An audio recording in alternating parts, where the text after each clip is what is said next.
Motion and movement. ठीक है, ये है तो बहुत छोटा, पर इसमें से क्वेश्चन आपके बहुत बार आते हैं और बहुत ही इंपॉर्टेंट है। तो मैं जिस लाइन को भी अंडरलाइन करती जाऊँ, आप भी साथ साथ में करते जाना, और जिसको डाउट आए वो टेलीग्राम पे भेज देना या कमेंट सेक्शन में पूछ लेना। आप अगर चैप्टर समझ गए तो आपसे एमसीक्यू सारे बनते जाएंगे। ठीक है, चलो बिना टाइम वेस्ट करे हम इस चैप्टर को शुरू करते हैं। सबसे पहले तो ये बताओ कि लोकोमोशन एंड मूवमेंट में डिफरेंस क्या है। तो सबसे पहले आपको बताना है, लोकोमोशन जो होता है वॉलेंट्री और नॉन वॉलेंट्री दोनों हो सकता है, लेकिन जो आपका मूवमेंट है वो आपका एक वॉलेंट्री है। क्यों? क्योंकि जब आपका मूवमेंट होता है ना, तो वो कंटिन्यूसली होता रहता है, या आप अपनी इच्छा अनुसार नहीं कर सकते हो। ठीक है, जैसे कि आपका हार्ट बीट होता है, आप सांस लेते हो, आपका डायफ्राम जो है कॉन्ट्रास्ट होता रहता है, आपके आइज ब्लिंक होते रहते हैं, तो ये सारी चीज़ें आपके मूवमेंट में काउंट होती है। ठीक है, उसके बाद आता है आपका लोकोमोशन। लोकोमोशन वो होता है, यानी कि एक प्लेस से दूसरे प्लेस पर जब हम जाते हैं उसको हम लोकोमोशन में काउंट करते हैं। ओके, तो आप जो लोकोमोशन है और जो मूवमेंट है, उन दोनों में आप ये चीज़ बोल सकते हो कि जितने भी सारे मूवमेंट है वो लोकोमोशन है, और जितने भी लोकोमोशन है वो मूवमेंट नहीं है। ठीक है, ओके, तो movement is the one of a significant feature of a living being. Movement जो क्या है, लोग लिविंग फीचर के एक सिग्निफिकेंट है। Animal and the plant exhibited a wide range of movement. जो एनिमल है और वो जो प्लांट है एक वाइड एग्जिबिटेट करते हैं मूवमेंट का। Streaming of a protoplasm in the unicellular organism like amoeba. Amoeba एक यूनिसेलुलर ऑर्गेनिज्म है, is a simple form of movement, पर ये मूवमेंट करता है। ओके, मूवमेंट ऑफ सीलिया, आपने इसका जब डायग्राम देखा होगा, फिर रियल में आपने इसको देखा होगा, तो उसका जो सीलिया होता है ना वो उसको मूव करता रहता है। फ्लैजिला एंड टेंकलेस, आप इसको लर्न कर लेना, 2-3 नाम। Show many organism human being can move limbs, jaw, eyelid, tongue etcetera. क्योंकि जब हम बोलते हैं, ठीक है, तो हमारा टंग अपने आप क्या करते हैं, मूव करते रहते हैं। ये आपके मूवमेंट में भी आते हैं। आप इसको एक जगह स्टॉप करके बहुत सारे सेंटेंस या वर्ड नहीं बोल सकते हो। ओके, आप चाहे तो ट्राई कर लेना। जो ह्यूमन बीइंग है can move limb, jaw, eyelid, tongue etcetera. Some of the movement result in the change of a place और लोकेशन। जब कुछ मूवमेंट होता है तो लोकेशन को चेंज कर लिया जाता है। Such voluntary movement are called locomotion. इसीलिए इसको क्या कहा जाता है, लोकोमोशन कहा जाता है। जैसे लोकोमोशन का एग्जांपल है आपका वॉकिंग, रनिंग, क्लाइंबिंग। वॉकिंग का मतलब चलना, रनिंग का मतलब भागना, क्लाइंबिंग का मतलब कूदना, फ्लाइंग का मतलब उड़ना, स्विमिंग का मतलब तैरना। ठीक है, और आल सम ऑफ अ लोकोमेट्री मूवमेंट, ये एक लोकोमेट्री मूवमेंट का एग्जाम्पल है। ये तो आपको हमेशा ही याद रहेगा। Locomotory structure need not to not be different from the those affecting other type of a movement. For example, एक पैरामेशियम है, cilia help in the movement of a food through a cytopharynx and the locomotion as well. Hydra can use its tentacles for capturing its prey and also use them for a locomotion. We use limbs for change in our body posture and locomotion as well. हम अपने जो limbs है उसको क्या करते हैं, body posture को change करने के लिए और अपने लोकेशन को, तो इसीलिए ये लोकोमोशन का ही एग्जांपल है। ठीक है, the above separately the above observation suggested that the movement and locomotion cannot be studied separately. जो आपकी लोकोमोशन है और मूवमेंट है दोनों को आप अलग अलग, सेपरेटली का मतलब होता है अलग अलग नहीं रीड कर सकते हो, क्योंकि बहुत सारी सिमिलैरिटी है, बहुत ही कम डिसिमिलैरिटी है इसीलिए। ठीक है, but all movement are not locomotion, लेकिन सभी मूवमेंट जो है आपकी लोकोमोशन नहीं है। Okay, method of a locomotion preferred by animal vary with their habit and demand of situation. However, locomotion is generally search of food. Locomotion हम क्यों करते हैं, अपने फूड के लिए, शेल्टर के लिए, मीट के लिए, suitable breeding ground, favourable climate condition और escape फ्रॉम एनिमीज, मतलब कि अपने दुश्मनों से बचने के लिए, प्रेडेटर्स से बचने के लिए। इसके जो बुक है ना एमसीक्यू के, जिसको नहीं मतलब जिसके पास नहीं है ना, मैं आपकी ऐसे बहुत सारे अच्छे अच्छे बुक ढूंढ के ना डिस्क्रिप्शन में लिंक दे लूंगी, तो आप वहां से परचेज कर लेना। कम टाइम है तो आप जितना क्वेश्चन प्रैक्टिस कर पाओगे उतना अच्छा है। तीनों सब्जेक्ट के लिंक होंगे, आप चेक कर लेना। ठीक है, फिजिक्स, केमिस्ट्री, बायो, और 36 ईयर के जो प्रीवियस ईयर क्वेश्चन पेपर है उसके बुक आपको डिस्क्रिप्शन में उसके लिंक मिल जाएंगे। उसके बाद है टाइप ऑफ मूवमेंट। देखो जो टाइप ऑफ मूवमेंट हमें क्या दिखाएगा, cell of the human body exhibited 3 type of movement namely amoeboid, ciliaria and muscular। जो हमारी बॉडी है ना या किसी क्या बोलते हैं ह्यूमन बीइंग की, वो आपको कैसे मूवमेंट दिखाएगा, एमीबॉइड, सिलियरिया एंड मस्कुलर टाइप में, ठीक है। तो जैसे कि आप यहाँ पे देख सकते हो सम स्पेशलाइज्ड क्यों बोला गया है, क्योंकि यहाँ पे कुछ ही होंगे। सम specialised cells in our body like a macrophages and leukocytes। कुछ ऐसे हमारे स्पेशल सेल्स होते हैं हमारे बॉडी के अंदर। In blood exhibited amoeboid movement, ये क्या करते हैं, अमीबॉइड मूवमेंट करते हैं। Is effect by a pseudopodia form by the streaming of protoplasm as in amoeba. Cytoskeletal element like a microfilament are also involved in amoeboid movement। Ciliary movement occur in most our internal tubular organ which are lined by ciliated epithelium। The coordinated movement of cilia in the trachea help us in removing dust particle, और ये dust particle को remove करने में help करता है। And some of the foreign substance inhaled along with the atmosphere air, atmosphere से जो हम ऐसे सब्सटेंस होते हैं जो इनहेल कर लेते हैं, फॉरेनर उस पार्टिकल को बोलते हैं जो अननोन होते हैं, ठीक है। पैसेज ऑफ ओवा through the female reproductive tract is also facilitated by the ciliary movement. जो फीमेल रिप्रोडक्टिव ट्रैक है ना वो ऑल्सो फैसिलिटेट होते हैं सीलियरी मूवमेंट के लिए। Movement of our limbs, jaw, tongue etcetera require muscular movement. जब लिम्ब जॉ का मूवमेंट हो रहा होता है तो इसको मस्कुलर मूवमेंट की ज़रूरत होती है। The contractile property of a muscles are effectively used for locomotion। जब आपका क्या बोलते हैं कॉन्ट्रैक्टाइल होता है प्रॉपर्टी ऑफ मसल्स का, इफेक्टिवली यूज्ड होता है लोकोमोशन के लिए। एंड अदर साइड आप देखोगे तो movement by human being and majority of multicellular organism होते हैं। Locomotion require perfect coordinated activity muscular, skeletal and neural system. Human being को बहुत ही अच्छे स्केलेटल और न्यूरल सिस्टम की ज़रूरत है लोकोमोशन करने के लिए। आप इस चैप्टर में इसी के बारे में पढ़ोगे, ठीक है।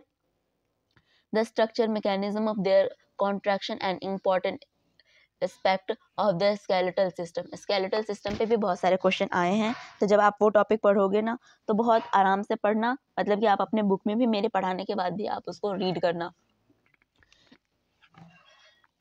अब आते हैं हम मसल्स के टॉपिक पे, ठीक है। देखो जो आपके मसल्स है, ठीक है, मसल्स क्यों है, ये एक स्पेशलाइज्ड टिश्यू है मेसोडर्मल का। Muscles is specialised tissue of a mesodermal origin। About 40 to 50% of a body weight of a human adult is contributed by muscles। आपके बॉडी में 40 से 50% आपके मसल का वेट है। They have special property like excitability, जो आपकी special property है इसकी जो है excitability, contractility, extensibility and elasticity. मस इन सबको आप याद करना कि जो स्पेशल प्रॉपर्टी है एक्साइटेबिलिटी है, कॉन्ट्रैक्टिलिटी है और एक्सटेंसिबिलिटी है और इलास्टिसिटी भी है। मसल्स यहाँ पे इसको टिक कर दूँ। Muscles have been classified using different criteria. जो आपके मसल्स है डिफरेंट टाइप में क्या करते हैं criteria, namely location, appearance and the nature of regulation of their activities. Based on their location, different type के लोकेशन पर ये होते हैं, जो कि आपके 3 टाइप के हैं, ठीक है। सबसे पहला आपका स्केलेटल, विसरल एंड है कार्डियक। आपको नाम से पता चल रहा होगा कि इसकी पोजीशन लोकेशन कहाँ पर है, ठीक है। सबसे पहले होता है आपका skeletal muscles are closely associated with, मतलब कि बहुत पास पास एसोसिएटेड होते हैं किससे, स्केलेटल कंपोनेंट से of the body. They have a striped appearance under the microscope and hence are called strain muscles. As आप ये पिछले चैप्टर में भी पढ़ चुके हो, नहीं पिछले से पीछे वाले में, as their activity are under the voluntary control होता है, मतलब अपनी इच्छा के अनुसार कंट्रोल होता है ऑफ द नर्व सिस्टम। इसको आप कंट्रोल नहीं कर सकती हो, इसीलिए हम इसको नॉन वॉलेंट्री नहीं बोलेंगे, ठीक है। They are known as a voluntary muscles too. They are primarily involved in a locomotory action and change of a body posture. और ये हमारे बॉडी पोस्चर को चेंज करने में हेल्प करते हैं, जैसे कि अपने हैंड मूवमेंट कर रही हूँ, अपने फेस, या फिर मैं बोल रही हूँ, तो ये सारे क्या कर रहे हैं, स्केलेटल मसल्स के हेल्प से वो मूव कर रहे हैं, मेरे आई लिड ब्लिंक कर रहे हैं, ठीक है। तो ये सारे, ये मेरे क्या है, ये किस चीज़ के एग्जाम्पल है, ये मूवमेंट के एग्जाम्पल है जो कि एक वॉलेंट्री है, ठीक है। ये इसको हेल्प करते हैं स्केलेटल मसल्स। अब आता है आपका visceral muscles. Okay, visceral muscle में आप देखोगे ये लोकेटेड होता है inner wall of the hollow visceral organ of the body like alimentary canal, reproductive tract etcetera. They do not exhibit any situation are smooth in appearance. ये क्या करते हैं, बिल्कुल भी शो नहीं करते हैं स्ट्रेशन को, are smooth appearance. They are called smooth muscles. इसको हम नॉस्ट्रिएटेड मसल्स भी कहते हैं। इस पे एक बार क्वेश्चन देखा था मैंने, आप इसको अंडरलाइन कर लो और याद कर लेना, ठीक है। कि स्मूथ जब ये बनता है, स्मूथ अपीयरेंस नहीं हो पाता है, they are called smooth muscles, nonstriated muscle. Their activity are not under the voluntary control of nerve system and are therefore known as involuntary muscles. और ये इनवॉलंटरी क्यों बोला गया है, क्योंकि आप इसको क्या कर सकते हो, थोड़े से कंट्रोल कर सकते हो। They assist for example in the transportation of food through the digestive tract and gametes through the genital tract. As name suggested, cardiac muscles, cardiac muscle से पता चल रहा होगा कि ये कहाँ पर होगा, द मसल्स ऑफ हार्ट, यानी कि दिल में, ठीक है। मैंने कार्डियक मसल्स असेंबल इन अ ब्रांचिंग पैटर्न। जितने भी बहुत सारे मसल्स के बारे में बताया जा रहा है जो कि कार्डियक मसल्स है, वो क्या है, ब्रांचिंग पैटर्न में है, ठीक है।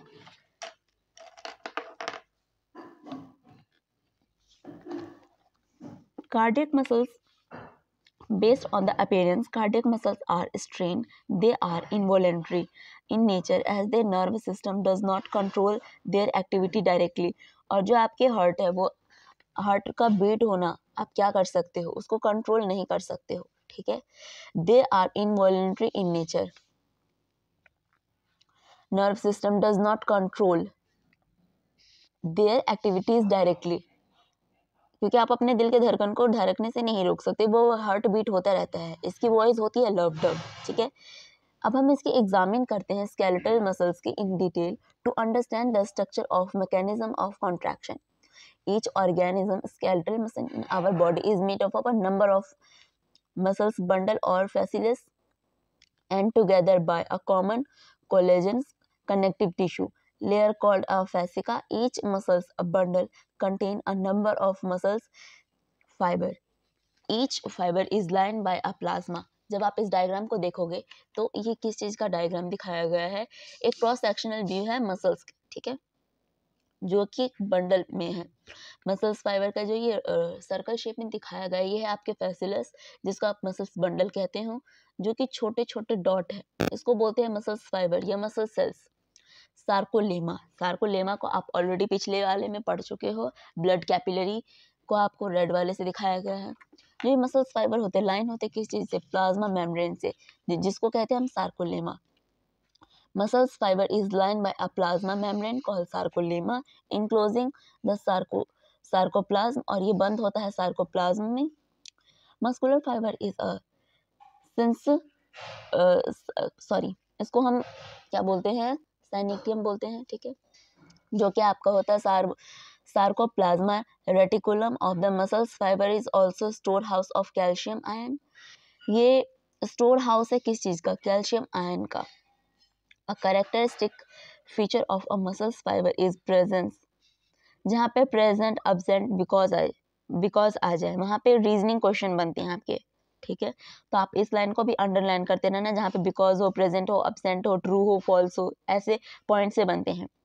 of a large number of a parallelly arranged, और ये कैसे होते हैं, parallelly arranged होते हैं filament in the sarcoplasm called myofilament or myofibrils। Each myofibrils has a alternate dark and light band। दोनों के पास alternate dark and light band होते हैं on it। Detailed study of a myofibril has established that the strain appearance is due to the distribution of pattern of two important protein, actin and myosin. The light band contain actin and is called I band or isotropic band, where the dark band called A or anisotropic band contraction contain करता है ये, ठीक है। कौन? Myosin. Both protein are arrange as a rod like structure. जब आप इनको देखोगे तो आपको लगेगा बिल्कुल रॉड की तरह, और ये पैरेलल होते हैं, ठीक है, each other and also the longitudinal axis of their myofibrils. Actin filaments are thinner as compared to the myosin filament, hence are commonly called thin and thick filament respectively. In the center of each eye band, जब आप इसको देखोगे, ठीक है, यहाँ पे diagram clear नहीं है, ये होता है जो डार्क ब्लैक कलर से दिखा रहा है ना, वो है जेड लाइन। जो बीच में है वो है ए बैंड। छोटे छोटे नीचे पार्ट में देखोगे तो आपको जेड एच जोन दिखेगा, ये होता है सार्कोमर। और यहाँ पे राइट साइड आपको आई बैंड दिखाया जा रहा है, तो यहाँ पे आई बैंड के मेंशन किया गया है, जो कि इसके बारे में बताया जा रहा है, ठीक है। यहाँ पर बता रहे हैं जो इन the centre of each I band के सेंटर में elastic fibre called Z line, इसके बीच में जो ये ब्लैक लाइन है इसको जेड लाइन बोला गया है, जो कि आप लेफ्ट साइड डायग्राम में देख सकते हो, ठीक है। द थिक मतलब कि मोटा filament in the A band are also held together, together मतलब साथ में है, middle of this band by thin fibrous membrane called M line. M line को मेंशन नहीं किया गया है, पर आपके क्वेश्चन में तो आ सकता है क्योंकि एनसीईआरटी में मेंशन है। A and I band are arranged alternatively throughout the length of the myofibrils. The protein of a myofibrils between two successive Z line is considered as the functional unit. Contraction are called sarcomer.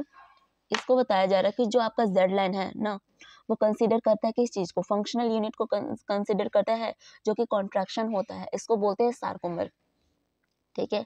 यहाँ पे नीचे आपको diagram में भी दिखाया गया है कि जेड लाइन है, इसको क्या बोलते हैं? सार्कोमर बोलते हैं, ओके।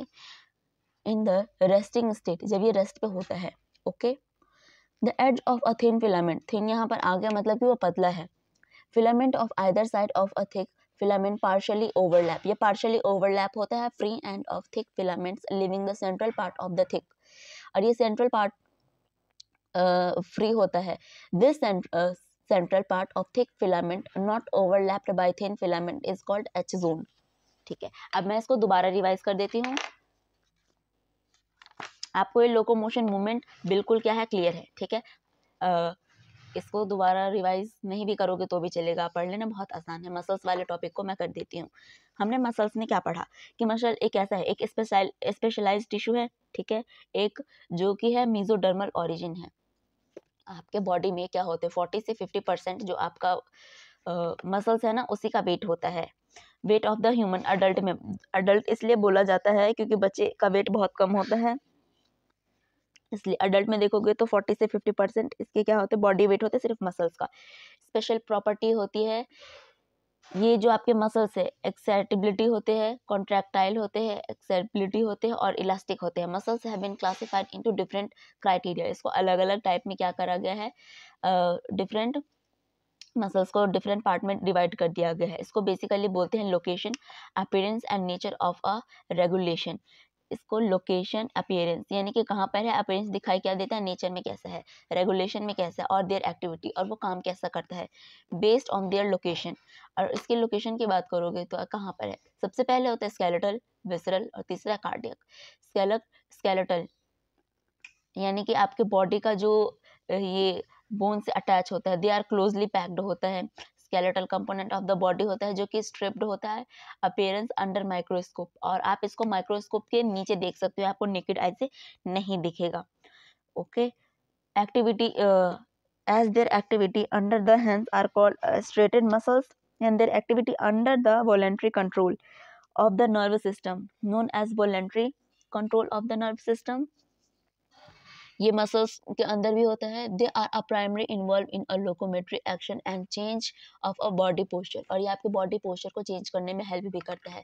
सेकंड आपने पढ़ा था विसरल सिस्टम, ये लोकेटेड होते हैं इनर वॉल के हॉलो विसरल ऑर्गन के पास, जो कि एलिमेंट्री कैनाल है, रिप्रोडक्टिव ट्रैक है, एक्सेट्रा, ठीक है।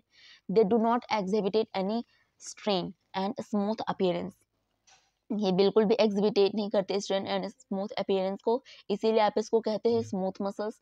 There activity not under voluntary, इसकी जो एक्टिविटी होती है under voluntary control of the nerve system and therefore known as a involuntary muscles.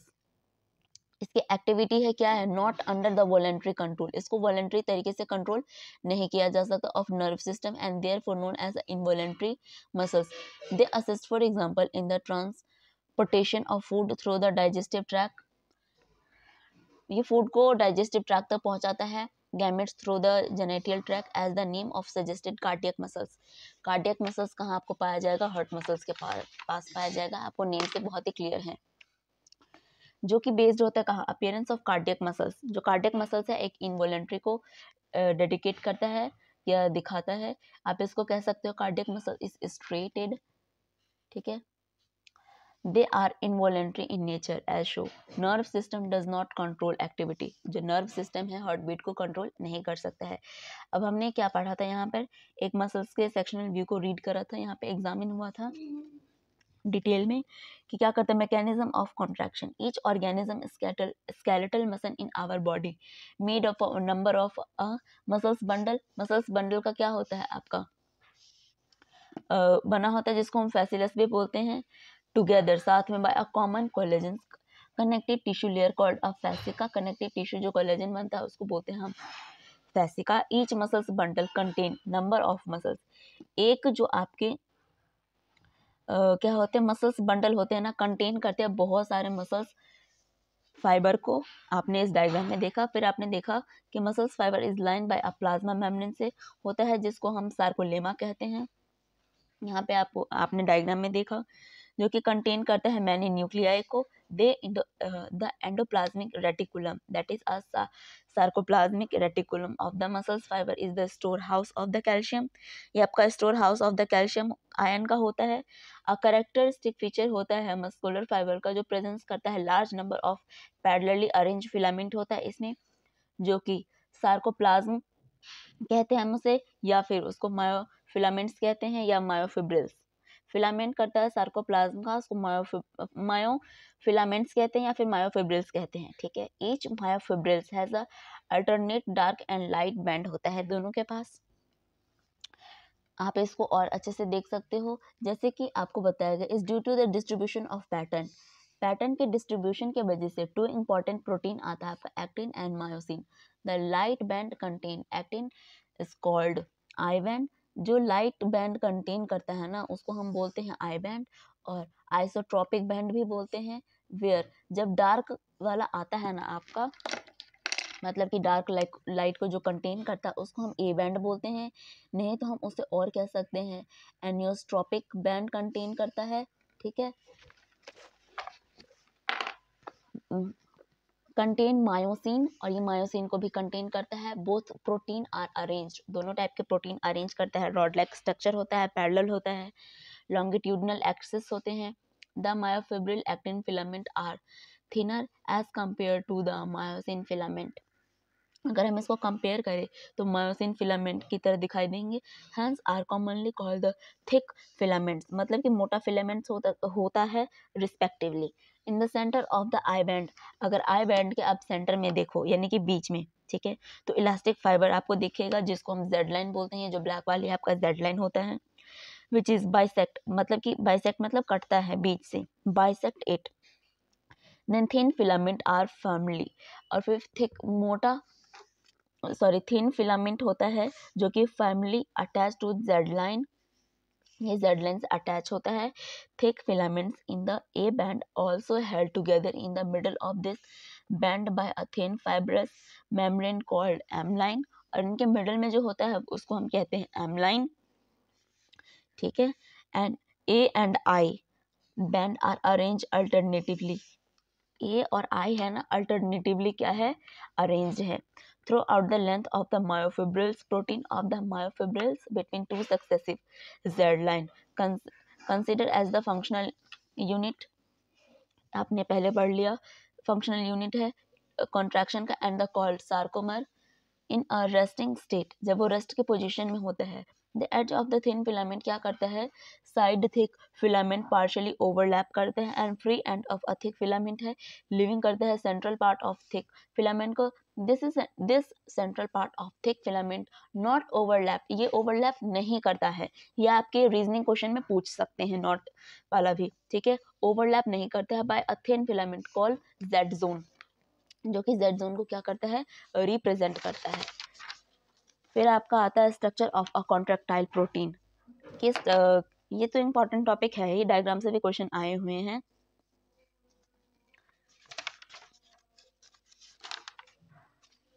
ठीक है, 15 मिनट में आपका ये हो जाएगा, छोटा चैप्टर ही है, मतलब ये टॉपिक 15 मिनट में। Structure of a contractile protein. अब अगर हम देखें कि जो कॉन्ट्रैक्टाइल प्रोटीन है उसका स्ट्रक्चर क्या है, ठीक है, तो आप क्या देखोगे,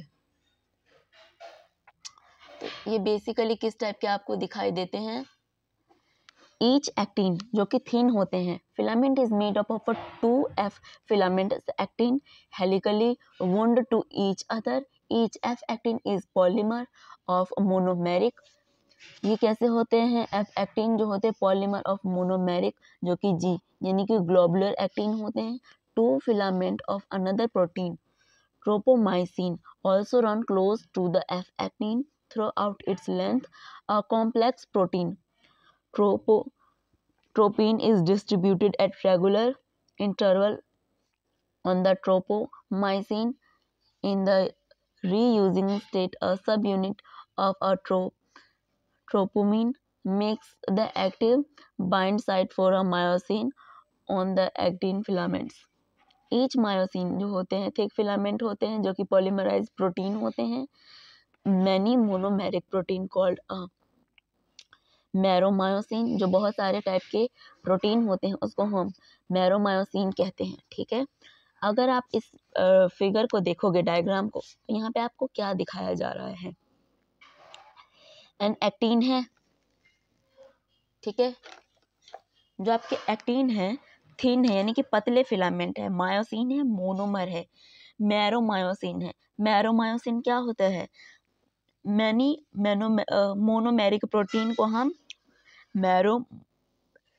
मैरोमायोसिन कहते हैं, जो कि पॉलीमराइज्ड प्रोटीन। अभी आप आगे पढ़ोगे इस वाले को। Many thick filament each meromyosin has a 2 important part होते हैं इसके, जो कि होता है आपका globular head and the short arm, a tail एक पूंछ होता है, formed being called a heavy meromyosin. ये है इसके शॉर्ट फॉर्म हैवी मैरोमाइसिन का, and the latter the light, इस वाले को कर लो underline, L for light, M for meromyosin, okay, M mero, M से माइसिन। द HMM आपका क्या है, हैवी मैरोमाइसिन कंपोनेंट जो होता है, हेड होता है, शॉर्ट होता है, आर्म प्रोजेक्टेड होता है, आउटवर्ड होता है, एंड रेगुलर डिस्टेंस होता है। Angle from each other from the surface of a polymerized myosin filament is known as a cross arm. इसको cross arm के नाम से भी जानते हैं। The globular head is active ATPs. Enzyme has binding site for ATP and active site होता है for actin के लिए। इसको दोबारा जब मैं बताऊंगी तो और आप अच्छे से समझोगे। सबसे पहले देखो ट्रोपिन है फिर है आपका ट्रोपोमाइसिन, F एक्टिन है, ये है आपका हेड जो आपका ऊपर नेम आया है। फिर आता है क्रॉस आर्म, अभी आपने ऊपर पढ़ा। फिर आता है आपका एक्टिन बाइंडिंग साइट जो कि एटीपी बाइंडिंग साइट है, okay. Mechanism of muscles contraction को अगर हम देखें, ठीक है, पहले इसको आप दोबारा समझ लो क्योंकि इसमें से हम नेम को यूज करने वाले हैं। ट्रोपोसिन, पहले डायग्राम में देखो, ये ट्रोपोनिन है, ट्रोपोमाइसिन है, एफ एक्टिन है, एक्टिन बाइंडिंग साइट है, एटीपी बाइंडिंग साइट है, ये आपका हेड है, ये क्रॉस आर्म होता है, ठीक है। आपको बोला गया है जितने भी each actin thin filament is made up of 2 F filament actin and helical wound. ये दो जो आपका एक्टिन है फिलामेंट है ना, दो चीजों से बना हुआ है। सबसे है F filament actin helically wound each other, ये हेलिकली वुंड होता है एक दूसरे के साथ। Each F actin is polymer of monomeric, जो F एक्टिन है वो पॉलीमर है किसके, मोनोमेरिक है। दूसरा है आपका गोल्युलर एक्टिन, ये रहा आपका जी और एफ। एफ से होता है फिलामेंटस, जी से होता है गॉलब्लैडर एक्टिन। ये हो गया आपके दो फिलामेंट। ये जो दोनों फिलामेंट होते हैं of another protein ट्रोपोमाइसिन also run close to the F actin throughout its length. A complex protein troponin जो होता है डिस्ट्रीब्यूटेड होता है किसमें, regular interval on the tropomyosin में in the reusing state. A sub unit of troponin make active binding, और ये एक एक्टिव बाइंडिंग बनाता है जो कि मायोसिन होता है ऑन द एक्टिन फिलामेंट्स के पास। ईच मायोसिन थिक फिलामेंट होता है। थिक का मतलब है मोटा। जितने भी आपको मायोसिन दिखेंगे एक मोटा सा फिलामेंट दिखेगा, इसको हम कह सकते हैं। और पॉलीमराइज्ड प्रोटीन, जितने भी आपके बहुत सारे मोनोमेरिक प्रोटीन होते हैं उसको हम क्या कहते हैं, मैरोमाइसिन कहते हैं। ओके, जो कंस्टिट्यूट होता है वन थिक फिलामेंट में, थिक मतलब मोटे फिलामेंट में। Each meromyosin has a two important part of a globular protein होता है हेड विद शॉर्ट आर्म होता है, यानी कि छोटा आर्म होता है। यहाँ पे आपने देखा था जो क्रॉस आर्म है वो बहुत ही शॉर्ट है, यानी कि छोटा है। उसका एक टेल होता है, यानी कि पूंछ होती है, ठीक है। और short arm projected outward at regular distance, वो आउटवर्ड होते हैं जो कि रेगुलर डिस्टेंस अलोंग करता from each other from a surface of a polymerized myosin filament is known as cross arm. The globular head is active ATPase enzyme, जो इसका head है, ठीक है, गॉलब्लर का। द गॉलब्लर हेड इसी को कहा गया है। टीपीए साइट होता है, एंजाइम होता है, हैज बाइंडिंग करता है साइट किस चीज का, एटीपी एंड एक्टिविटी साइट करता है एक्टिन का, ठीक है। उसके बाद आता है mechanism of muscles contraction. Mechanism किस चीज की, मसल्स का जो कॉन्ट्रैक्शन होता है उसका। अगर आप इसको प्रॉपर देखोगे, ठीक है, तो कैसे समझ सकते हो, mechanism of muscles contract is a best explain by the sliding filament. Sliding filament आप इसको बहुत अच्छे से समझ सकते हो।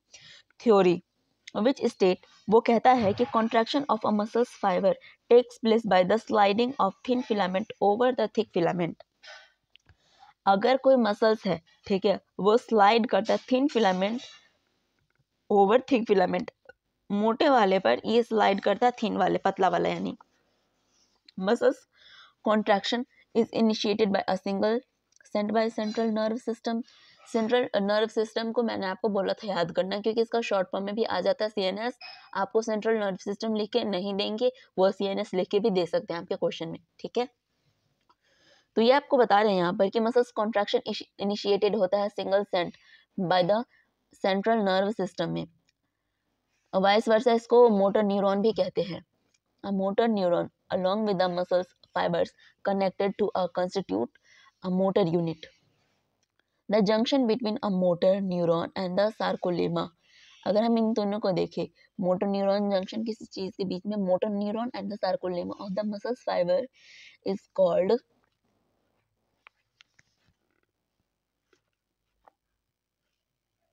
यहाँ पे क्या लिखा हुआ, बुक तो फटी हुई है किसकी, आप अपने बुक में चेक करना और इसको अंडरलाइन करना, जो भी जंक्शन कहते हैं। कोई मस्कुलर जंक्शन मस्कुलर तो नहीं है यहाँ पर, आप एक बार चेक करके मुझे भी बता देना। Junction of the motor and,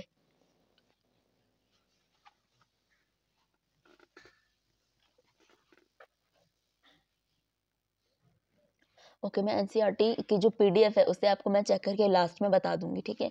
जो न्यूरल सिग्नल होता है ना, रीच करता है, जंक्शन रिलीज करता है। जो न्यूरोट्रांसमीटर होता है जो कि एसेटाइल क्लोनीन होता है, विच जनरेट करता है एन एक्टिन पोटेंशियल को इन अ सार्कोलेमा के अंदर। This separated through the muscles, और ये अलग होता है मसल्स की वजह से, fibres and cause the release of calcium ion into the sarcoplasm. और आपने जब सार्कोप्लाज्म का एग्जाम डायग्राम देखा था पीछे, तो मैंने आपको बताया था यहाँ पे इस वाले में देखो, ये जो आपका सार्कोप्लाज्म है क्या करता है, ये कैल्शियम आयन को स्टोर करता है। तो सेम चीजें यहाँ पर आपको बता रहे हैं एनसीईआरटी कि जो सार्कोलेमा है क्या करता है, कैल्शियम आयन को वो अपने अंदर लेता है, इनटू मतलब अंदर, इनटू द सार्कोप्लाज्म, और इंक्रीज करता है कैल्शियम लेवल को, lead the binding of a calcium with the sub unit of a trypsin, नहीं troponin, on actin filament and thereby the remove of making of the active site for myosin, utilizing the energy from ATP. और जो energy को use करता है उसकी unit है ATP, hydrolysis. The सिर्फ ATP है, ठीक है। Energy from the ATP hydrolysis, the myosin had now bind to the exposed active site on actin to form a cross bridge। और वो क्या करता है, क्रॉस ब्रिज को फॉर्म करता है। This pull of the attach of actin filament। अच्छा, यहाँ पे जो डायग्राम है उसको समझ लो। यहाँ पे बोला जा रहा है कि अगर ये एक्टिन फिलामेंट है ना, यहाँ पे मायोसिन फिलामेंट की तरफ जा रहा है, तो P है ये ADP में जा रहा है, फिर क्रॉस ब्रिज यहाँ पे बना है जो कि आपने ऊपर पढ़ा, ये मायोसिन का हेड है। Formation of a cross bridge, यहाँ पे क्रॉस ब्रिज का फॉर्मेशन हो रहा है। उसके बाद क्या करता है, स्लाइड करता है या रोटेट करता है। और ब्रेकिंग ऑफ क्रॉस ब्रिज, अब क्रॉस ब्रिज को क्या करता है, तोड़ देता है। ब्रेकिंग का मतलब तोड़ना। Pull the attached actin filament toward the center of A band. The Z line attached to these actin are also pulled. क्या करते हैं, इस लाइन को also pulled यानी कि धक्का देते हैं inward, अंदर की तरफ, thereby the causing a shortening of the sarcomer, that is the contraction. It is clear from the above step that during shortening of the muscles, that is contraction, the I band gate reduced, और जो I band हो जाते हैं वो कम हो जाते हैं। A band retain length, the myosin release ADP and P1 goes back to the relax. और जो आपके मायोसिन है वो रिलीज करते हैं ADP को, जो कि P1 को बैक यानी कि पीछे भेजने के लिए, वापस भेजने के लिए काम करता है। बैक टू इस रिलैक्स स्टेट, रिलैक्स मतलब कि बहुत ही स्टेबल स्टेट पे, बहुत ही आराम से। A new ATP bind and across bridge is broken. Cross bridge क्या हो जाते हैं, यहाँ पर ब्रेक हो जाते हैं। यहाँ पे आपने देखा कि ADP स्लाइड करवाने में हेल्प करता है, सेम चीजें लिखी है, फिर क्या करता है, इसको ब्रेकिंग करने में काम करता है, तोड़ने में काम करता है। तो जो ATP है दोबारा क्या करता है, हाइड्रोलाइज्ड करता है मायोसिन के हेड से, and the cycle cross bridge formation, और ये होता है साइकिल क्रॉस ब्रिज फॉर्मेशन का। इस वाले डायग्राम में आपको बताया गया है stage in a cross bridge formation. Cross bridge का फॉर्मेशन होता है, उसका रोटेशन होता है, हेड होता है, फिर ब्रेकिंग हो जाता है क्रॉस ब्रिज का, ठीक है। वो सारे रहे आपके ये H वाले बैंड, ये है आपके H जोन, ये है आपका I बैंड, ये है A band. Z line relax mode पे वो चला गया, फिर है Z लाइन, फिर यहाँ पे कॉन्ट्रैक्टिंग होता है, मैक्सिमली कॉन्ट्रैक्टेड है, 2 सार्कोमर्स यहाँ पर आपको डायग्राम में बताया गया है, ठीक है। फिर आता है जब ये ब्रेक हो जाता है, रिप्रेजेंट कॉजिंग फर्दर स्लाइडिंग, और जब ये ब्रेक होने के बाद आपको क्या दिखता है, स्लाइड होते हुए दिखाई देता है। The process continue till calcium ion pumped, ये तब तक प्रोसेस चलता रहता है जबकि कैल्शियम आयन पंप होकर बैक ना चला जाए सार्कोप्लाज्मिक में। सार्कोप्लाज्मिक में ही तो कैल्शियम आयन का फॉर्मेशन होता है, तो ये जब तक ब्रेक ना हो तो पंप करता रहता है जब तक कि वापस ना back to sarcoplasmic system, resulting this masking of actin filaments, this cause the return, मतलब कि वापस जाता है Z line back to their original position, और ये Z line के ओरिजिनल पोजीशन पर चला जाता है जो कि रिलैक्सेशन के लिए जाता है। the reacting time of the fibers the reaction time of fibers can vary different muscles, अलग टाइप के मसल्स होते हैं जो कि रिपीटेड होते हैं, एक्टिवेशन ऑफ द मसल्स के can lead the accumulation of lactic acid, ये लैक्टिक एसिड का accumulation करते हैं, anaerobic breakdown करते हैं ग्लाइकोजन का, in them causing the fatigue, muscles contraction, red colour oxygen होते हैं जो कि स्टोर करते हैं पिगमेंट को, called a myoglobin. Myoglobin content is high in some of the muscles which give reddish appearance. Such muscles are called the red fibers. The muscles also contain plenty of mitochondria. Mitochondria पता है ना, power house कहलाता है, which can utilize the large amount of oxygen stored in them form ATP production. These muscles therefore can also called aerobic muscles.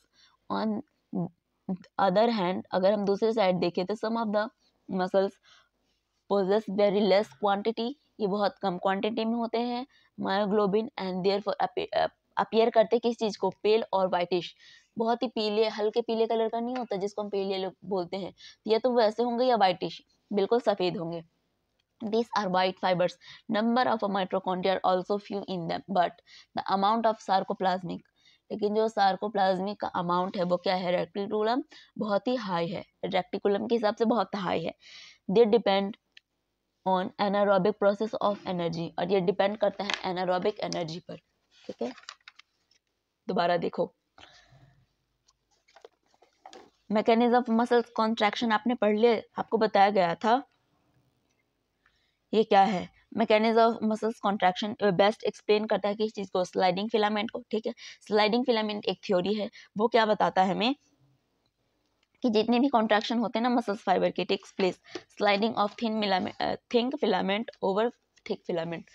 एक मोटे filament के ऊपर thin filament क्या करते हैं, स्लाइड करते हैं। ये बताता है कि muscles contraction initiated by a single sent by central nerve system. Single यानी कि अकेला सेंड करता है नर्व सिस्टम को, जो कि मोटर न्यूरॉन भी कहलाता है। जो आपका मोटर न्यूरॉन है अलॉन्ग विद है किसके साथ, muscles fibre connected to their constitute, और ये कनेक्टेड है किस चीज से, फाइबर से situated motor until the junction between the motor neuron, ये मोटर न्यूरॉन के बीच में होता है, जो कि सार्कोलेमा होता है। पीछे आपने सार्कोलेमा पढ़ा था, जो कि muscles fibre is called the neuromuscular बोलते हैं जिसको, जंक्शन और मोटर प्लेट का कॉम्बिनेशन होता है। ठीक है, जो न्यूरल सिग्नल पहुंचता है ना, किसके पास पहुंचता है, दिस जंक्शन रिलीज न्यूरोट्रांसमीटर, और ये किस चीज को रिलीज करता है, न्यूरोट्रांसमीटर को, जो कि आपका होता है acetyl क्लोलाइन, which generate an action potential in this sarcolemma. This separated through the muscles fiber and cause the release of a calcium ion into the sarcoplasm. Increase करता है calcium level को, lead to the binding of calcium ion, and सब unit होता है tropinin का, जो कि utilise करता है एनर्जी को।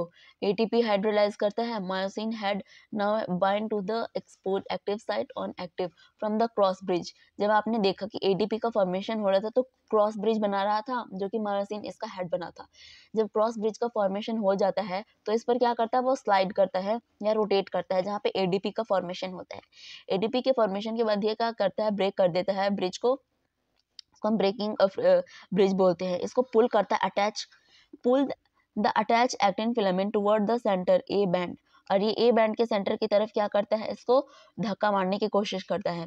ए band the Z line attach to this actin, जो आपका ए लाइन है जेड लाइन से अटैच होता है, ऑल्सो पुल्ड इनवर्ड, अंदर की तरफ इसको धक्का देता है, thereby causing a shortening of sarcomere, वहां पर ये सार्कोमर की शॉर्टिंग कॉज कर देता है। कॉन्ट्रैक्शन, ठीक है, it is clear the above step of the during shortening of a muscles that is a contraction the I band get reduce, तब आपका आई बैंड क्या हो जाता है, कम हो जाता है, जहाँ पे ए बैंड रेटिन जो लेंथ है, ठीक है, मायोसिन रिलीज करता है एडीपी को, जो कि P1 goes back to relax state, और उसके रिलैक्स स्टेट में जाने में हेल्प करता है।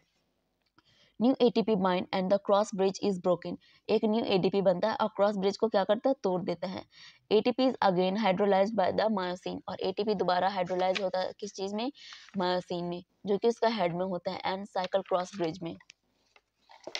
The cross bridge break repeated, और ये ऐसे बनकर टूटता रहता है, जो कि कॉजिंग करता है किस चीज को, स्लाइडिंग को। इस प्रोसेस जो कंटिन्यू रहता है जब तक रहता है जबकि कैल्शियम आयन पंप ना हो जाए, किसमें, सार्कोप्लाज्मिक में।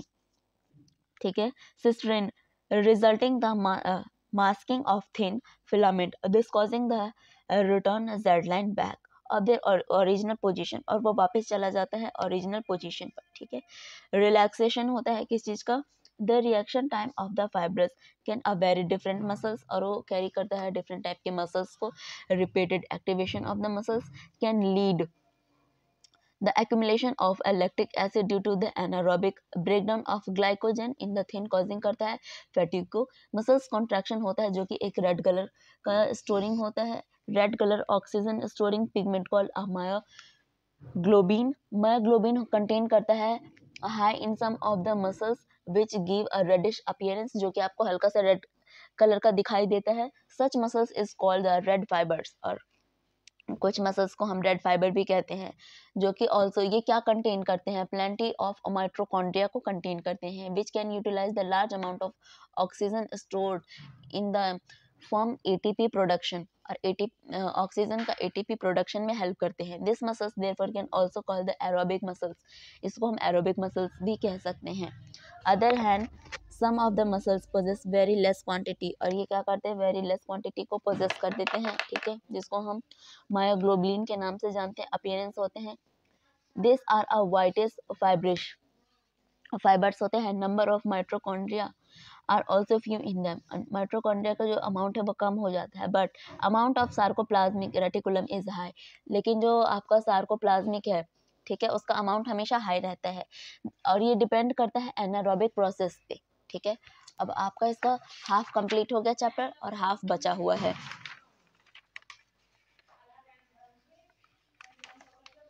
बस 2 पेज, मतलब अप्रॉक्स 1.5 घंटे या उससे 10 मिनट ज़्यादा, 140 में ये पूरा चैप्टर कंप्लीट हो जाएगा। 46 हो गए। अब इस वाले में आप पढ़ोगे बोन्स के बारे में। बोन्स पे तो हर साल बहुत सारे क्वेश्चन पूछे जाते हैं, ठीक है, तो आप इसको तो पूरे डायग्राम के नेम को भी रट लो बिल्कुल अच्छे से, और इसमें कितनी चीज़ें होती है सब। तो अब हम शुरू करेंगे स्केलेटल सिस्टम। मैं अपने नोट्स भी आपको दूंगी, बट पहले आप बुक पढ़ोगे, क्योंकि सेम नेम को मैं यूज़ करूँगी। अगर डायरेक्ट नोट्स पढ़ा दूंगी आपको समझ नहीं आएगा कि मैंने सारी चीज़ें उठाया कहाँ से। इसको रीड करने के बाद आपको पता रहेगा कि मैंने जितनी भी डिटेल लिखी है वो सारे एनसीईआरटी के हैं, एक लाइन भी बाहर से नहीं है। ये करंट 2024 के सिलेबस से हैं, तो कुछ भी एक्स्ट्रा नहीं होगा, ठीक है। और केमिस्ट्री का आपका जो न्यू चैप्टर ऐड हुआ है उसका भी मुझे वीडियो अपलोड करना है, उसका भी मैं आपको लाइन टू लाइन कर दूँगी, ठीक है। वो मैं आपको पीडीएफ से करवाऊंगी, क्योंकि मेरे पास उसकी बुक नहीं है, इसीलिए मैं उसकी पीडीएफ डाउनलोड करके आपको समझा दूंगी, ठीक है। शुरू करें। Skeletal system.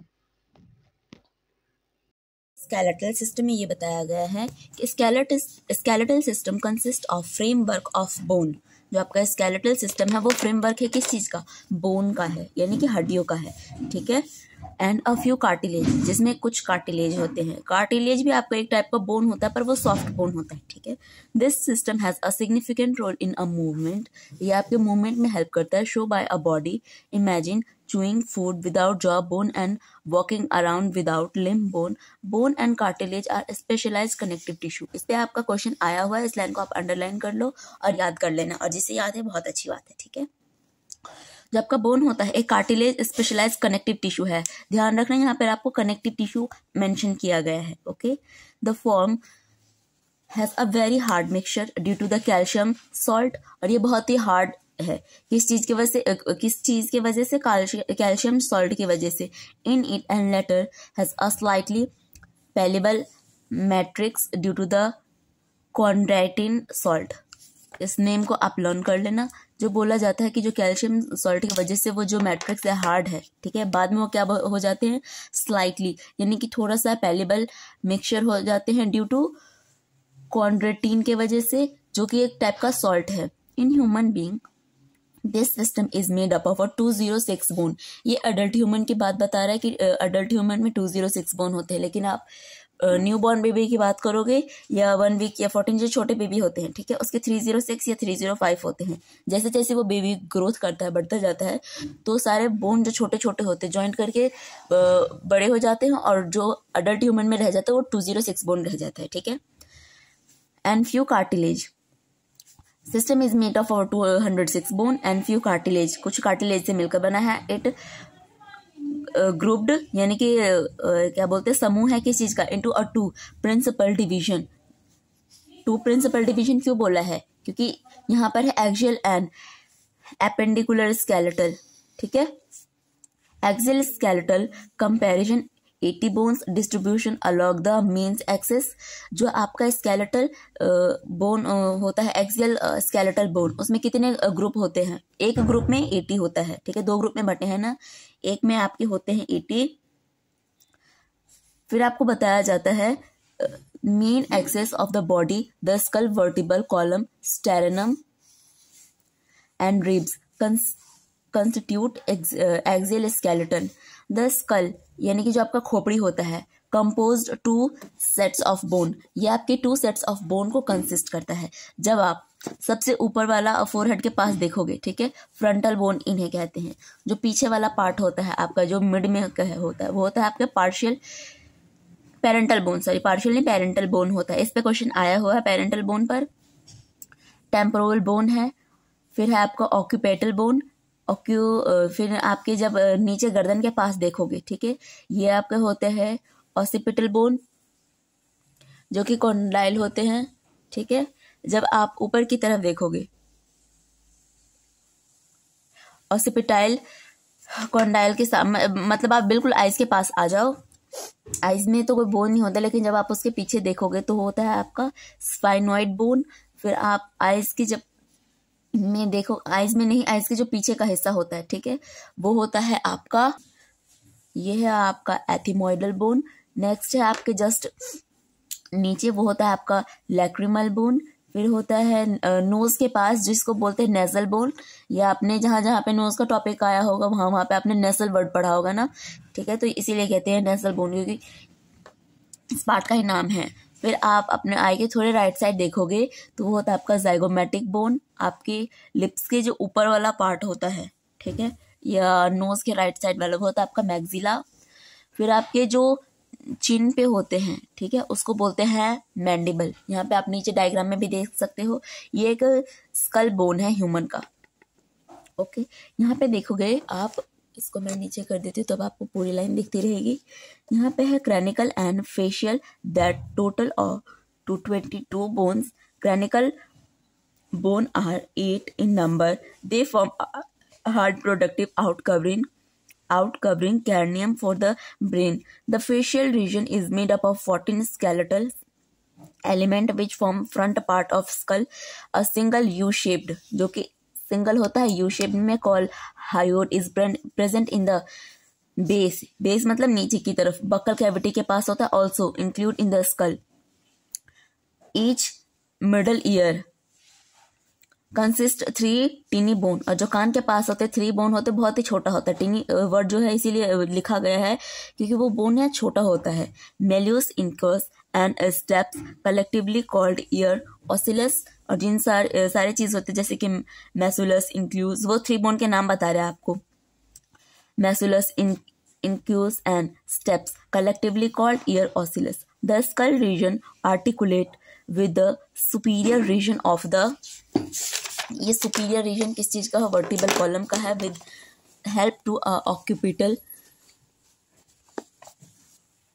होता है किस चीज का, कॉन्डाइल का। ये भी बोन है कॉन्डिकाइल जो कि स्कल में होता है। Our vertebral column formed by 26 serially arrange unit call a vertebrate, जो कि सीरीज वाइज लगे होते हैं।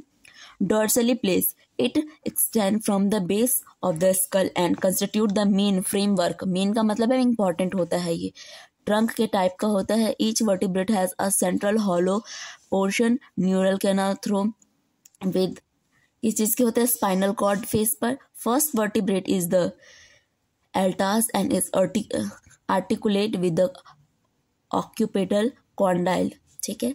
The vertebral column is differentiated into a several, जिसमें 7 होते हैं, थोरेसिक में 12 होते हैं, लुम्बर में 5 होते हैं, स्कारल में 1 फ्यूज्ड होते हैं, एंड ऑक्यूगेल में 1 फ्यूज्ड होते हैं region starting from the skull, जो उसकी स्कल से स्टार्ट होता है, ठीक है। The number of cervical vertebrate area 7 is almost all mammal including human being, और भी मैमल में होते हैं। The vertebral column protect the spinal cord, और जो आपके वर्टिबल कॉलम होते हैं वो स्पाइनल कॉर्ड को क्या करते, प्रोटेक्ट करने में हेल्प करते हैं। जब आप इस बोन को इस डायग्राम में आप देखोगे तो आपको दिखेगा जो सबसे ऊपर पार्ट है जो नेक से स्टार्ट होता जा रहा है वो क्या है, आपके सेवरियल वर्टिब्रा है, ठीक है। नेक्स्ट आपको बताया जा रहा है कि जब आप उसके नीचे आओगे, आपके नेक से लेकर आपके स्टमक के पास तक फ्रंट में, तो थोरेसिक वर्टिब्रा है। नीचे देखोगे आप, जो जहाँ ये सिर्फ रिब्स के पार्ट तक देखना, उसके बाद नीचे से आप देखो स्टमक से लेकर नीचे तक, वो है आपका लुम्बर वर्टिब्रा। जब आप बैक साइड आओगे, पीठ के साइड, तो आपको बताया जा रहा है यहाँ पर कि ये इंटरवल होते हैं जहाँ पे 26 होते हैं। ये है आपके डिस्क जो छोटे छोटे से दिखाए गए हैं। उसके बाद होता है सैरकम, फिर होता है कॉकेक्स। ये नाम आपने यहाँ पे पढ़ा है। जब आप इसको दोबारा रीड करोगे तो आपको सारे नाम लर्न हो जाएंगे, जो नहीं होता आप लिखकर लर्न कर लेना ताकि आपको पता रहे।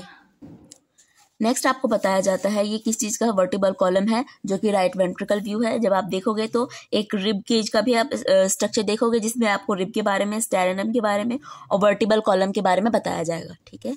जब आपने यहाँ पे पढ़ा कि सपोर्ट द हेड, आपके खोपड़ी का ये सपोर्ट करता है, and serve as a point of attachment, and the ribs muscular होता है of the back. Sternum is a flat bone, जो कि आपका स्टेरेनम है एक फ्लैट बोन है। Ventral middle of a thorax है। There are 12 pair of ribs. यहाँ पे जो आपका रिब्स होता है वो 12 पेयर का होता है। Each rib is a thin flat, पतले और फ्लैट होते हैं। Bone connected dorsally to the vertebral, जो कि डॉर्सली कनेक्ट होता है vertebral column, and ventrally to the sternum. It has a 2 articulation surface होता है ऑन द डॉर्सल एंड यानी कि आखिरी में होता है and is hence called bicephalic कहते हैं इसको। फर्स्ट 7 जो होता है आपका पेयर ऑफ रिब्स जो होता है आर कॉल्ड ट्रू रिब्स, तब इसको ट्रू रिब्स कहते हैं। Dorsally they are attached to the thoracic vertebral and ventrally connected to the sternum with the help of hyaline cartilage. The 8 and 9 and 10 pair of ribs do not articulate directly with the sternum but join the 7th rib with the help of hyaline cartilage. These are called vertebral Follis ribs. Last 2 pair 11th and 12th of rib are not connected ventrally and therefore called floating ribs. जो connected नहीं होते उसको बोलते हैं floating ribs. Thoracic vertebrals, ribs and sternum together from the ribs cage. The bone of the limbs along with their girdles constitute the appendicular skeletal.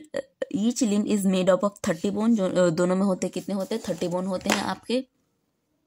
The bone of the hand, अच्छा hand का पहले आप बाद में पढ़ना, पहले आप इतना एक बार और रिवाइज कर लो। पानी पी लो, मेरा बार बार गला सूख रहा है।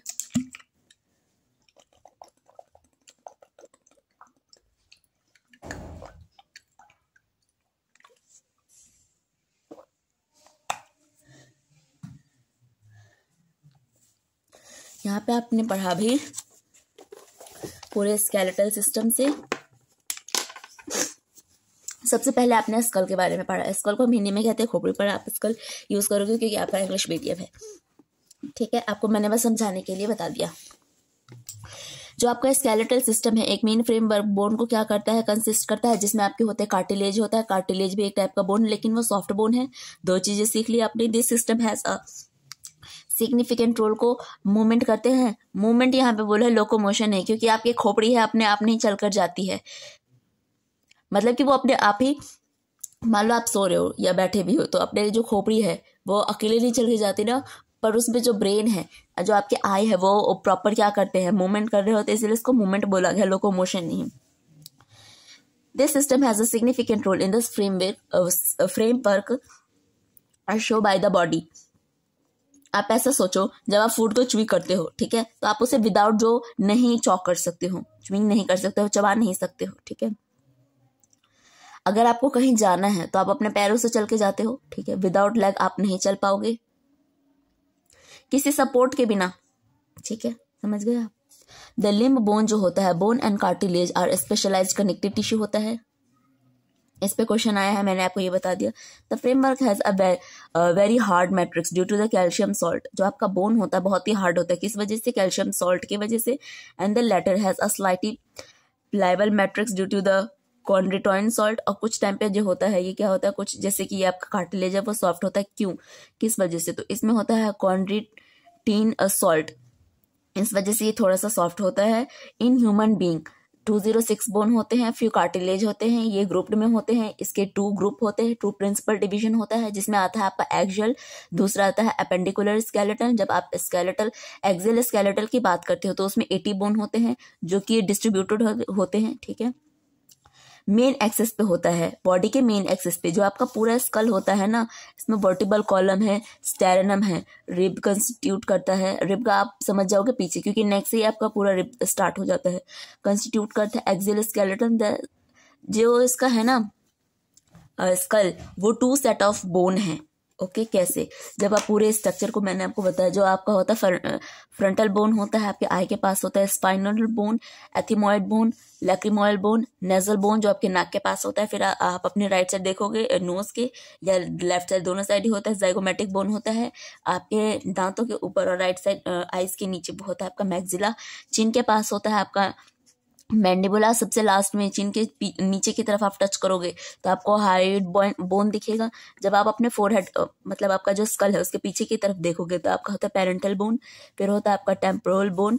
जब आप इसके और नीचे जाओगे खोपड़ी के पीछे, स्कल के पीछे, तो आपको दिखेगा ऑक्यूपिटल बोन होता है।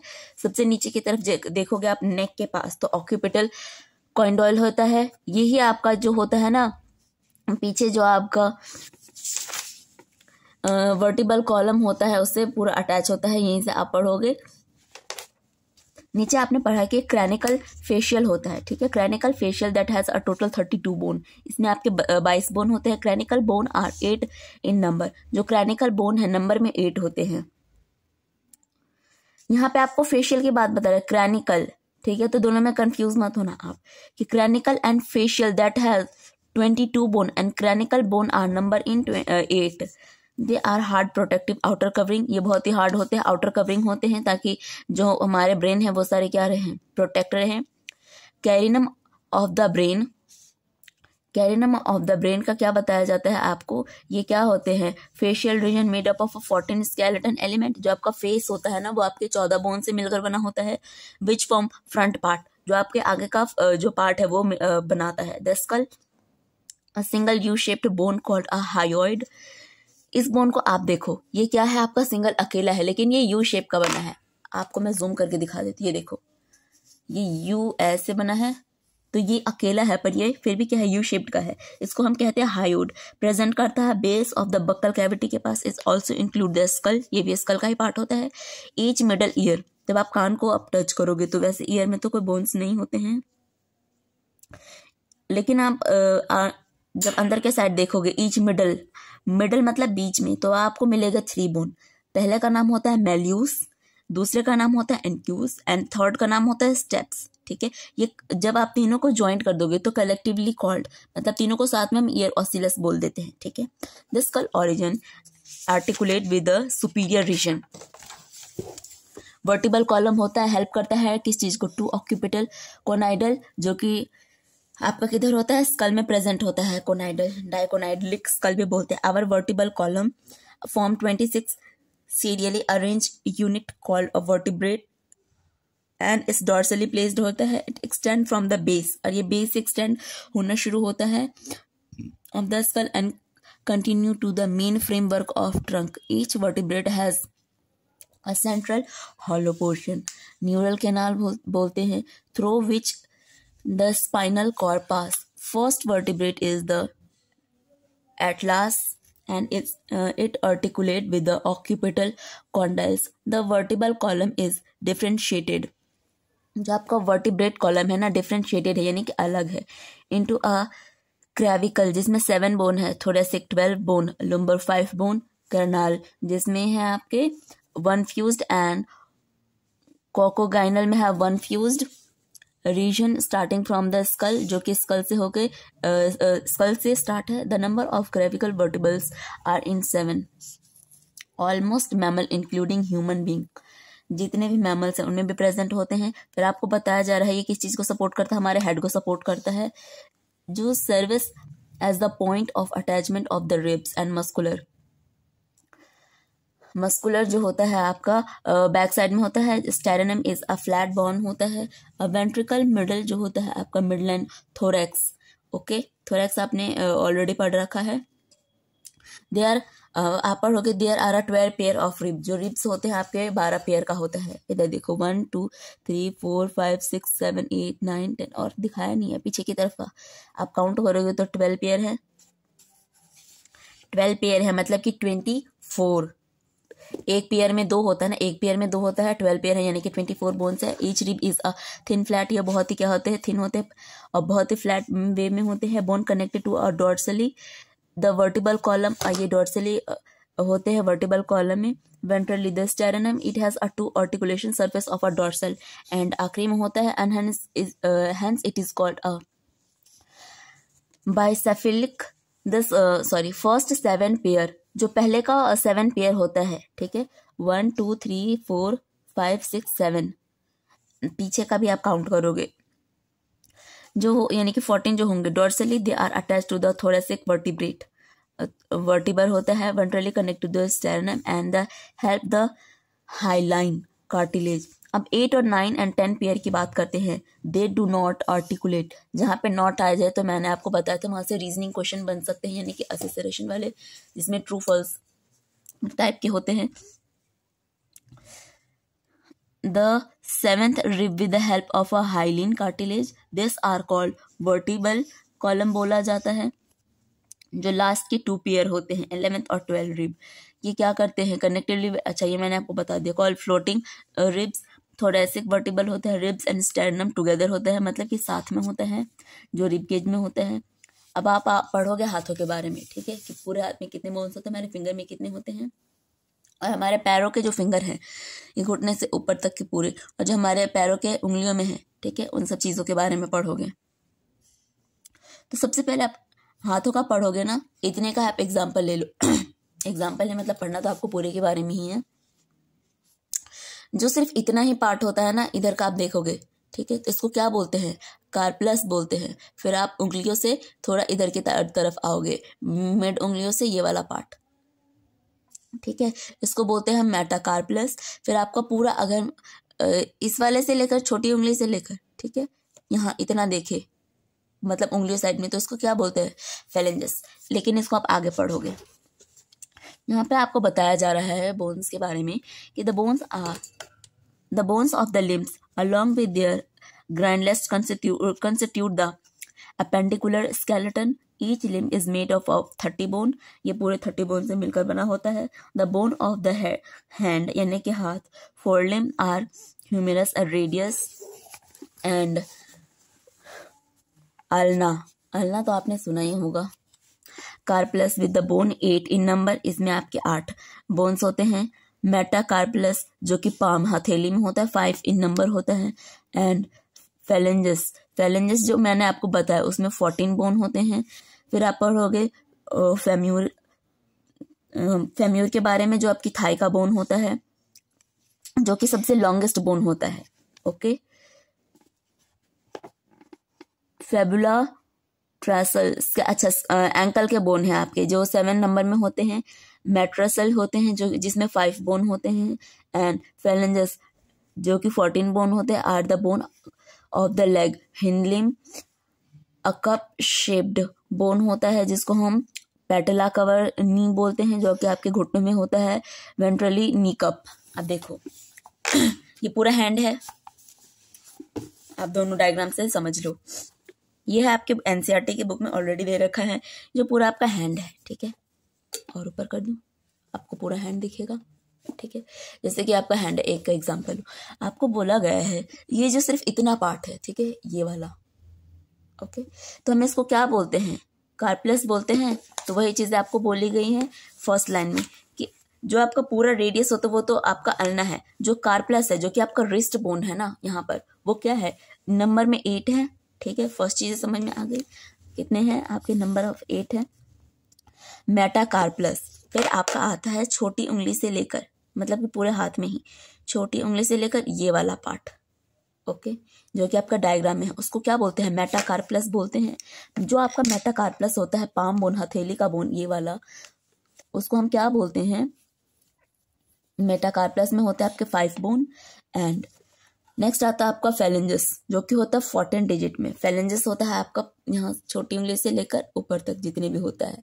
ओके, यहाँ पे आपके डायग्राम में भी है फेलेंजस, उसमें कितने बोन होंगे, 14. ओके, जो आपका फेम्यूर बोन होता है, द लॉन्गेस्ट बोन, पेड and fibular terrestrial ankle bone होते हैं 7 नंबर. मेटा टेरेस्ट्रल होते हैं 5 in number. And phalanges digit होते हैं 14 in number. The bone of the legs, जो हिंदी लिम्ब होता है, a cup shaped bone called a patella cover the knee. Ventral knee cup होते हैं आपके.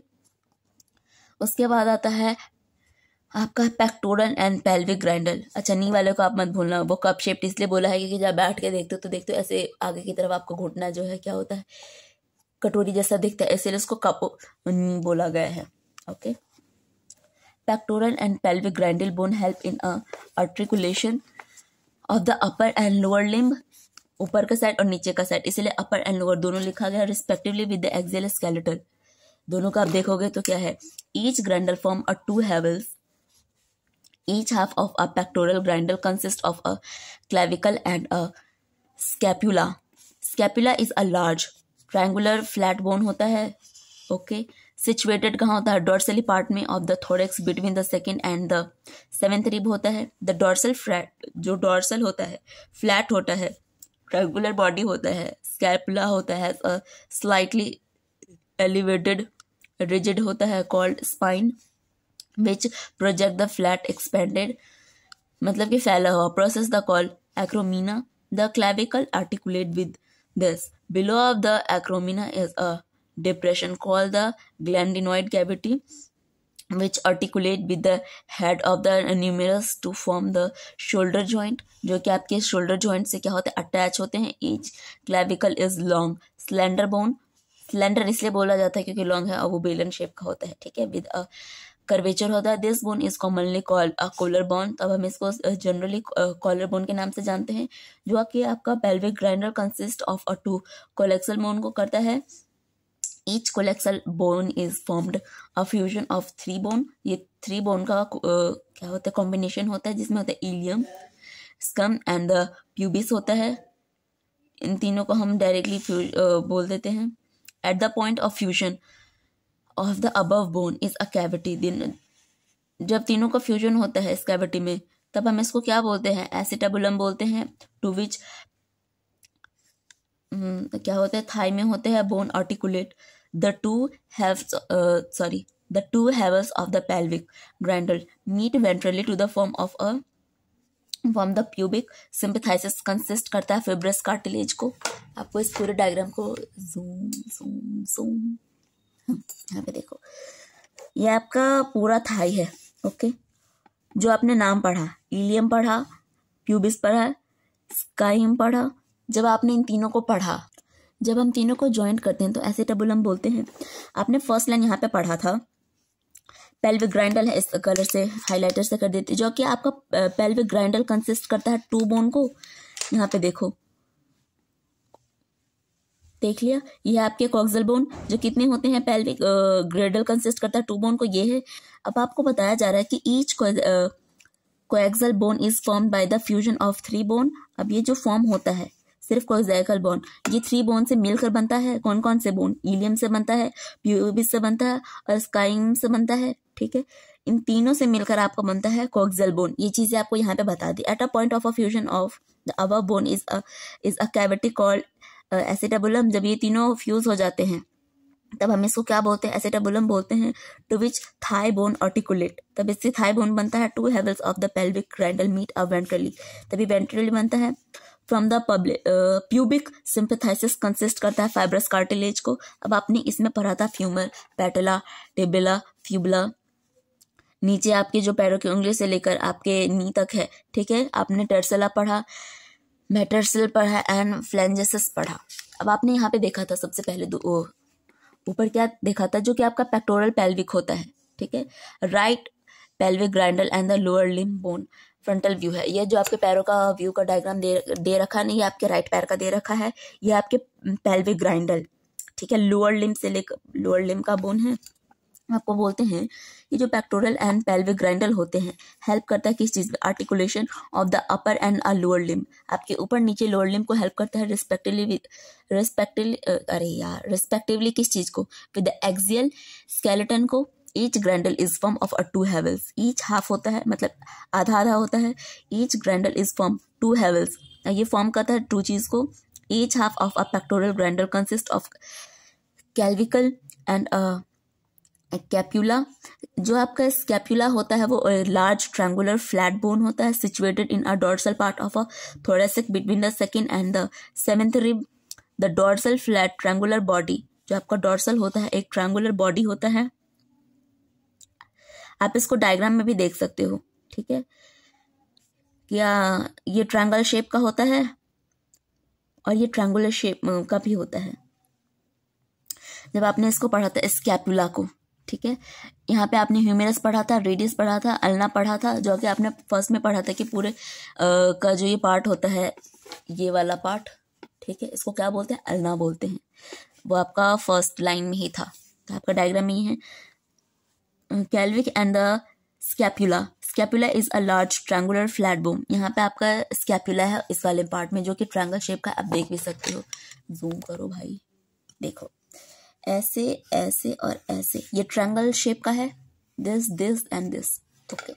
तो ये हो गया आपके ट्रायंगुलर। वो होते हैं फ्लैट बोन, सिचुएटेड होता है डोर्सल पार्ट में of the thorax between the second and the seventh rib.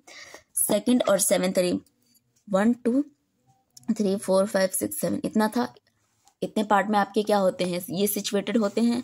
तो यही चीजें इन्होंने यहाँ लिख के बता दिया, each between this this this, ये बता दिया। Scapula is a slightly elevated rigid called the spine.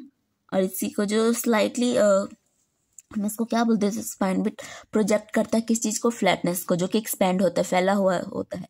इस प्रोसेस को बोलते हैं हम एक्रोमीनोइन, ठीक है, एक्रोमाइन। द सेल्विस आर्टिकुलेट विद द बिलो, मतलब नीचे, below of the acromion is depression called the glenoid. तब हम इसको क्या बोलते हैं, गैल्नोइड बोल देते हैं। Cavity which articulate with the head. The humerus to form the shoulder joint. जो आपका ह्यूमेरस होता है वो क्या होता है, कैल्विक जॉइंट से जॉइंट होता है, बोन तो कह रही हूँ, जॉइंट होता है, ठीक है। Along with the cylinder bone with the two curvature होता है। This bone is commonly called collar bone. और इसी को हम जनरली क्या बोलते हैं, कॉलर बोन बोल देते हैं, ठीक है। तो दोनों डायग्राम क्लियर है। अब नाम आप याद रख लेना। अब इस पार्ट को आप चाहे तो आप रेगुलर में भी आप इन सब चीज़ का, ये जो बुक में नाम लिखे हैं एनसीईआरटी में, मतलब कि साइंटिफिक नाम भी आप इसको ले सकते हो, तब आपको लर्न करने में इजी होगा, ठीक है। चलो अब हम आगे शुरू करते हैं। नेक्स्ट टॉपिक है आपका joint.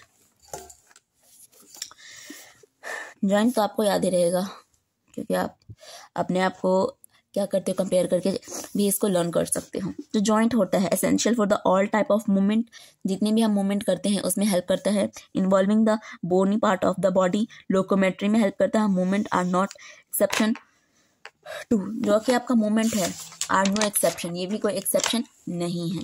This joint for the part of the contact between bone और बिटवीन बोन्स एंड कार्टिलेज। या तो किस चीज में होगा, जो आपके जॉइंट पार्ट है, कनेक्ट बिटवीन बोन्स, या तो बोन्स में होगा या फिर बोन्स एंड कार्टिलेज के बीच में होगा। Force generated by the muscles, उसमें जो फोर्स जनरेटेड होता है वो किस चीज से होता है, मसल्स की वजह से। Is used to carry out movement through the joint where the joint act as a fulcrum. The mobility this joint vary depending on different factor, और ये बहुत ही डिफरेंट फैक्टर पर डिपेंड करता है। Joint have classified into 3 major structural form, namely fibrous cartilage and synovial. Next है आपका fibrous joint do not allow to movement। जो आपका fibrous joint होता है वो movement को allow नहीं करता है। जो आपके रीजनिंग है यहाँ से बन सकते हैं, इस लाइन को याद रखो, नहीं करता है fibrous joint movement को। This type of joint is shown by the flat skull bone। और जो इस टाइप के बोन होते हैं वो क्या करते हैं, by the flat skull bone which fused end to end, आखिर से आखिर तक लेकर क्या होता है, जॉइंट होता है। With the help of dense fibre connective tissue in the form of sutures to form a cranium. और क्रैनियम को क्या करता है, फॉर्म करता है। इन कार्टिलेजस जॉइंट, जहाँ पे कार्टिलेजस जॉइंट होता है उस बोन में इन्वॉल्व होता है क्या, jointed together with the help of cartilage। और यहाँ पे cartilage से joint होता है। the joint within the adjacent vertebral in the vertebral column is this pattern and it permit limited movement होता है, मतलब ये कुछ ही मूवमेंट करता है, इसीलिए इसको लिमिटेड बोला गया है। जो आपके साइनोवियल जॉइंट होते हैं, ठीक है,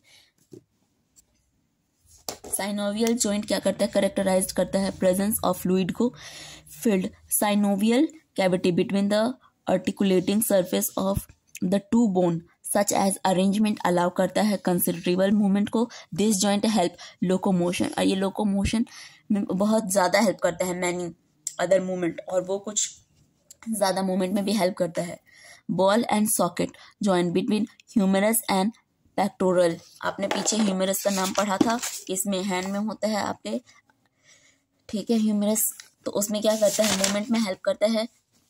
पेक्टोरल बोना है यानी कि लेग में भी करता होगा। आपका जो ये पार्ट है, जैसे यहाँ पे बोन्स होते हैं, ऊपर पार्ट में आप देखोगे जैसे आपके यहाँ पे बोन्स है, ठीक है, सेम। और ये आप मान लो कि नी है, तो पैरों में भी तो ऐसे स्ट्रक्चर होता है।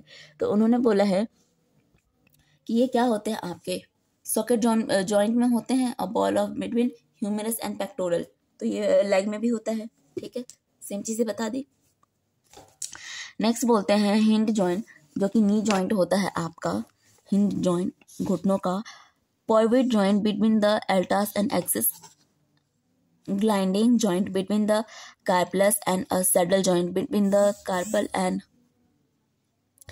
metacarpus में होता है of thumb, ठीक है। इसके कुछ एग्जाम्पल हो गए, ऐसे आप चेक कर सकते हो, ओके। इन सारे पार्ट को लर्न करना, थंब इसके एग्जाम्पल है। ये हो गया आपका अल्ना, ये हो गया इधर का पार्ट, अरे देख लो, ठीक है। अब आपको सारे नाम लर्न होते जाएंगे। लास्ट में आता है आपका डिसऑर्डर, ठीक है, यानी कि कोई डिजीज या प्रॉब्लम जो भी होगी।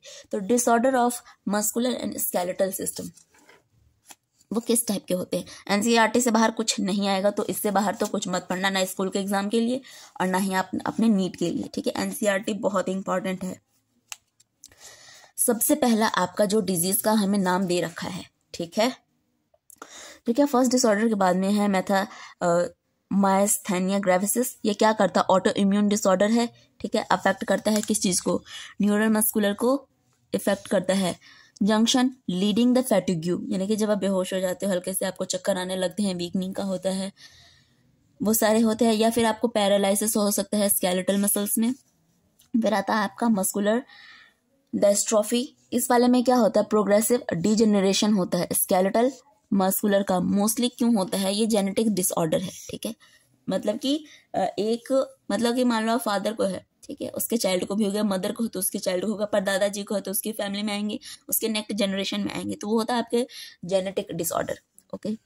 टेंटेनी है, ये क्या होता है, एक रैपिड स्पम्स होता है while contraction in muscle due to low calcium. जब कैल्शियम की कमी हो जाती है, आपके टेंटेनी हो जाते हैं। बॉडी फ्लूइड क्या हो जाता है, बॉडी फ्लूइड जब कम हो जाता है, ठीक है। फिर आता है अर्थराइटिस, ये तो आपने बहुत सुना होगा, हमें हर दूसरा तीसरा इंसान जो बूढ़े लोग होते हैं उसमें भी देखने को मिल जाता है। इन्फ्लामेशन ऑफ जॉइंट हो जाता है। फिर आता है आपका ऑस्टियोपोरोसिस। इस वाले में एज रिलेटेड, मान लो किसी की उम्र बहुत ज़्यादा हो जाती है, तो आप देखते हो उसकी जॉइंट में और बोन्स में पेन होने लगते हैं, तो ये इस वजह से होता है। करेक्टराइज करता है किस चीज़ को, डिक्रीज्ड बोन मास, आपके जो हड्डियों का मास है उसको कम करने लगता है। And increase chance to fracture, और किस चीज को इंक्रीज कर देता है, फ्रैक्चर के चांस को ज्यादा इंक्रीज कर देता है, ठीक है।